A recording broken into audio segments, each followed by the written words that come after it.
Hi guys and welcome to Pheas Airsoft, where today I'm going to unbox this CYMA CM.515.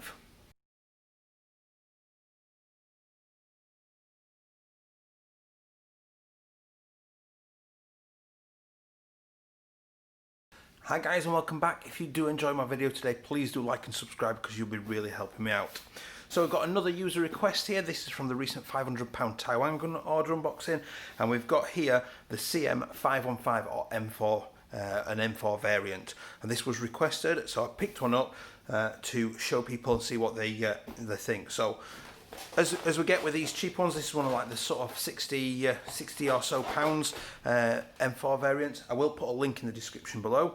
So you just get a plain standard box, and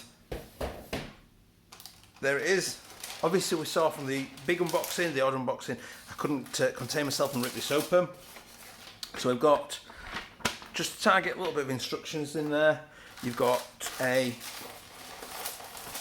crane stock type battery,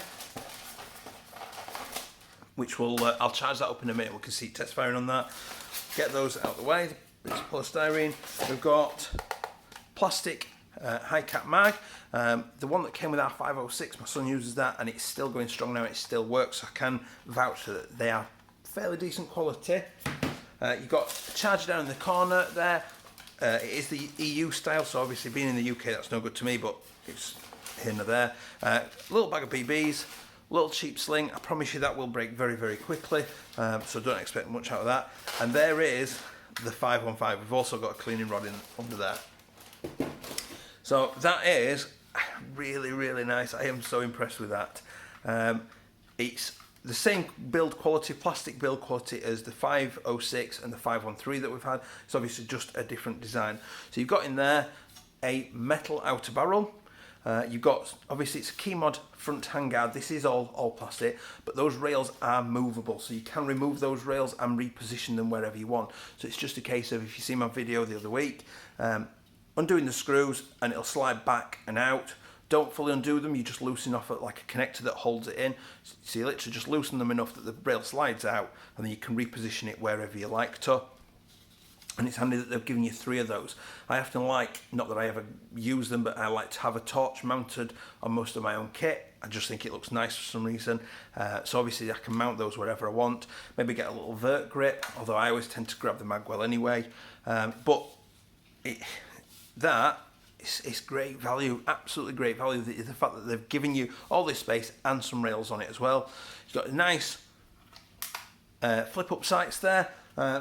Fairly nice and standard, make it fairly easy for target acquisition, although I'm a little bit more Arnie style. I usually fire from the hip. So plastic muzzle brake, metal outer barrel, as is the inner part by the looks of it. It looks like it's that's also a continuation of the metal in there. Obviously you've got plastic rails, plastic front unit. You then onto your receiver, you got, I'm guessing, let's put that open.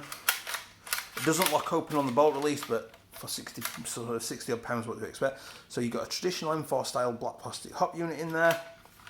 Now what I have noticed, I can see, you probably can't see it very clearly on there, is it has actually got a blue air nozzle.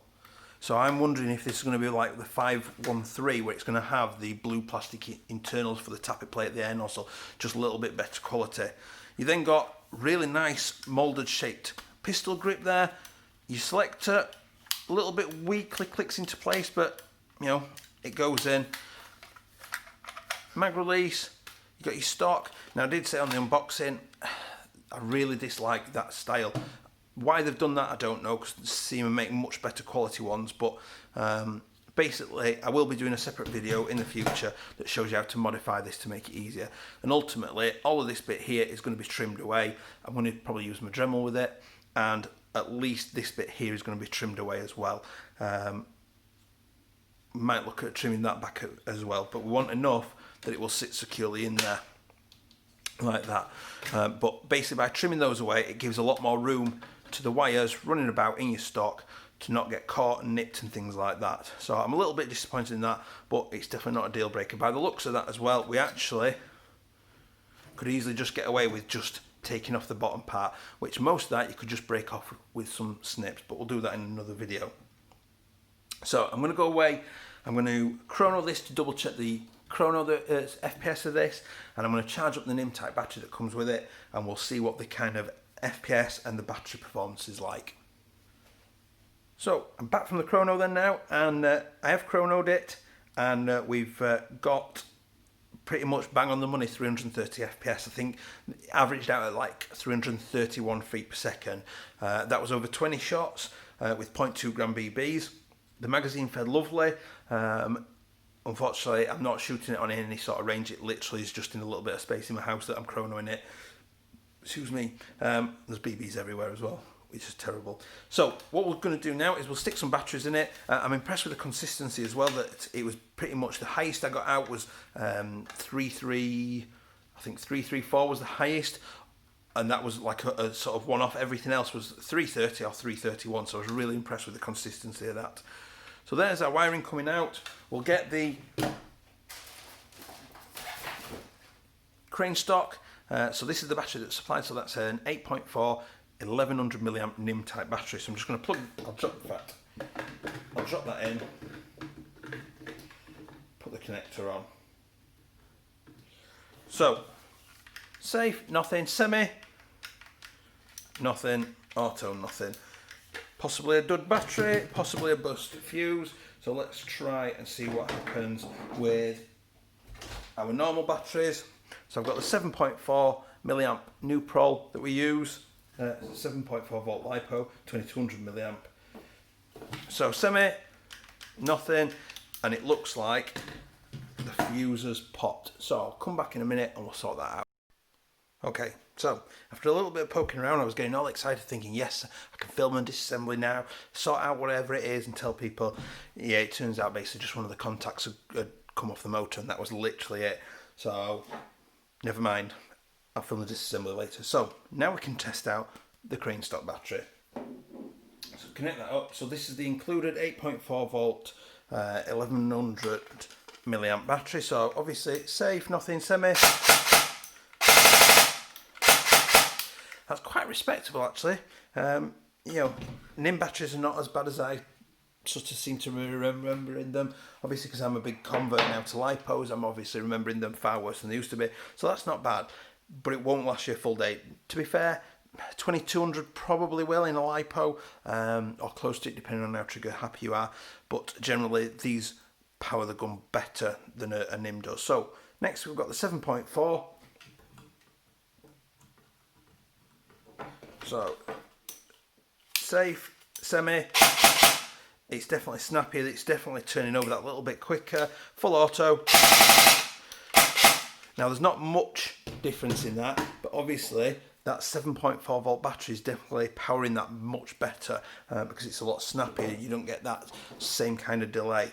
We all know where this is going to go with the 11.1, but in people's interests, people want to know this. So semi, safe, come on Pheas, semi. Obviously you can see that's doing good to cut off straight away. Full auto. Every time I do this, I can see more and more why Americans love to run an 11.1 volt LiPo, just because of that absolutely crazy rate of fire. So we've actually got a fairly solid piece of kit there. This is another one of these budget M4s that CYMA are doing. You know, the sort of if you're in England, they're sort of around £60 to £65, and they're just, you know, excellent starter platforms. You're getting a battery which will at least get you started, but don't count on it lasting the full day. You're getting a decent looking package, and ultimately it's a platform you can build on so easily. You know, it won't take you long before you can pick up a replacement full metal rail in this and easily replace that. Next, you might want to replace the upper and lower receiver with a metal one.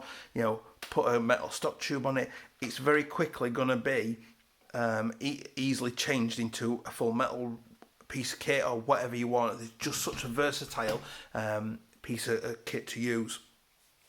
So I will leave the usual photos in a minute. Another one that I'm really impressed with, bargain price, thank you for the user suggestion for that. I'll do a disassembly first because I am convinced that there is blue plastic internals in there, which are the CYMA uprated, better quality ones in there. Don't forget to like and subscribe, and I will see you next time. Bye.